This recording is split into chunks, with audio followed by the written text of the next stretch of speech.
Olá, meus amores. Então hoje a gente vai para a explicação da nossa primeira atividade da disciplina de arte no mês de junho, ok? Então começando, o que nós vamos fazer?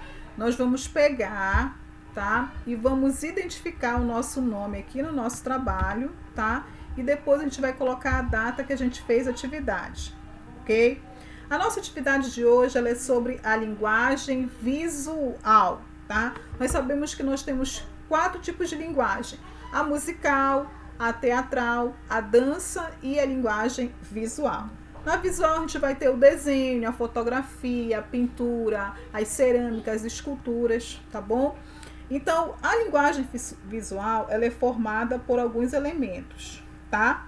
Então, quando nós perguntarmos como é formada ou como se estrutura a linguagem visual, a gente vai dizer que ela é formada pelos elementos formais, tá bom? Elementos formais, são eles que vão estruturar a nossa linguagem visual. E quais seriam esses elementos da linguagem visual? O ponto, a cor, a linha, a forma, a textura, ok? Então, nessa atividade de aprendizagem, a gente vai ter a seguinte pergunta: como são chamados os elementos que estruturam a linguagem visual? Eles são chamados de elementos formais. Quais são esses elementos da linguagem visual? O ponto, a linha, a cor, a forma. Qualquer dúvida é só vocês virem aqui nesse texto do lado, tá bom? Que tá bem explicadinho. Bom, dando continuidade, a gente vai falar dos elementos, esses elementos que estruturam a linguagem visual. O primeiro elemento, ele é o ponto, tá? O ponto, ele é o elemento mais simples, tá? Da linguagem visual, ok? É a partir do ponto, quando a gente marca aqui ele, que a gente vai começar a ter uma forma de um triângulo, de um quadrado. A gente vai fazer o desenho e vai começar a fazer a pintura, ok? Então, aqui do lado a gente tem a pintura corporal de um índio Yanomami, tá? A gente sabe que os indígenas, eles têm na sua cultura, tá, a representatividade de pintar o corpo por linhas, por cores, por formas que identificam aquela tribo. Então, a atividade diz assim: observe a pintura corporal deste índio Yanomami, o que ela representa, tá? Ela representa a cultura de sua tribo, ela representa uma doença contagiosa, ela representa uma arte individual ou ela representa uma arte moderna. Lembra que eu falei da cultura, que os índios Yanomamis, os indígenas, eles têm a mania de fazer essa representatividade da sua tribo?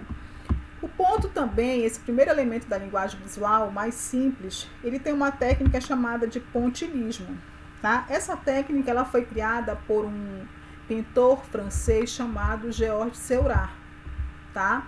E ele desenvolveu essa técnica no movimento chamado pós-impressionista, tá?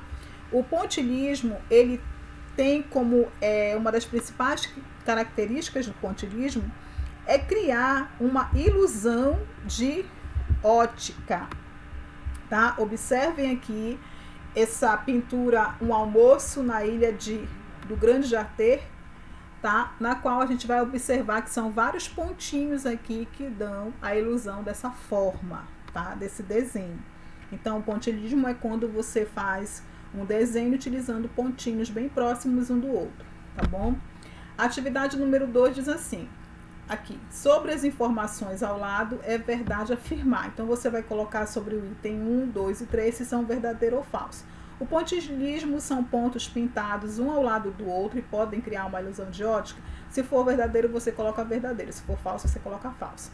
Depois você vai na 2. A técnica do pontilhismo foi criada por um francês. Aí você vai colocar verdadeiro ou falso. O pontilhismo foi criado por um pintor do romantismo. Você vai colocar se é verdadeiro ou falso.